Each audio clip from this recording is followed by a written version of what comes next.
ଏବେ ଆଞ୍ଚଳିକ ପାଣିପାଗ ବିଜ୍ଞାନ କେନ୍ଦ୍ର ପକ୍ଷରୁ ଯାହା ସୂଚନା ମିଳିଛି ହାଲକା ବର୍ଷା ସମ୍ଭାବନା। ହଁ ଦର୍ଶକ ବନ୍ଧୁ, ଆସନ୍ତା 2 ଦିନ ରାଜ୍ୟରେ ହାଲକା ବର୍ଷା ସମ୍ଭାବନା ରହିଛି। ଉତ୍ତର ଓଡ଼ିଶା ସମେତ ଉପକୂଳ ଓଡ଼ିଶାର କିଛି ଜିଲ୍ଲାରେ ବର୍ଷା ନେଇ ପୂର୍ବାନୁମାନ କରିଛି ଆଞ୍ଚଳିକ ପାଣିପାଗ କେନ୍ଦ୍ର।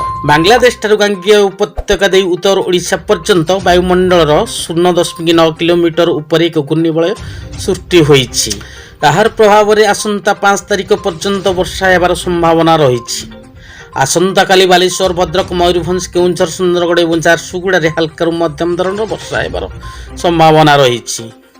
ସେହିପରି 5 ତାରିଖରେ ବାଲେଶ୍ୱର, ଭଦ୍ରକ, ମୟୂରଭଞ୍ଜ, କେଉଁଝର ସମେତ ଯାଜପୁର, ନୟାଗଡ଼, ଖୋର୍ଦ୍ଧା, ପୁରୀ, ଜଗତସିଂହପୁର, କଟକ ଏବଂ ଢେଙ୍କାନାଳରେ ବର୍ଷା ନେଇ ଆକଳନ କରାଯାଇଛି।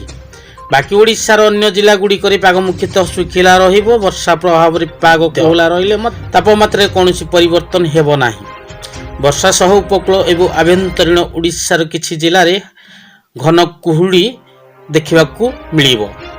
ଦର୍ଶକ ବନ୍ଧୁ, ଆପଣମାନେ ଏଭଳିଆ ଭିଡ଼ିଓ ଦେଖିବା ପାଇଁ ଚାହୁଁଥିଲେ ଆମ ଚ୍ୟାନେଲ ସହିତ ଯୋଡ଼ି ହୋଇ ରୁହନ୍ତୁ ଏବଂ ଆମ ଚ୍ୟାନେଲଟିକୁ ସବସ୍କ୍ରାଇବ୍ କରି ଭିଡ଼ିଓଟିକୁ ଗୋଟେ ଲାଇକ୍ କରିଦିଅନ୍ତୁ, ଯାହାଦ୍ୱାରା ପ୍ରତ୍ୟେକ ଦିନର ପାଣିପାଗ ଲାଟେଷ୍ଟ ସୂଚନା ଆପଣ ମୋବାଇଲ ମାଧ୍ୟମରେ ସର୍ବପ୍ରଥମେ ପାଇପାରିବେ।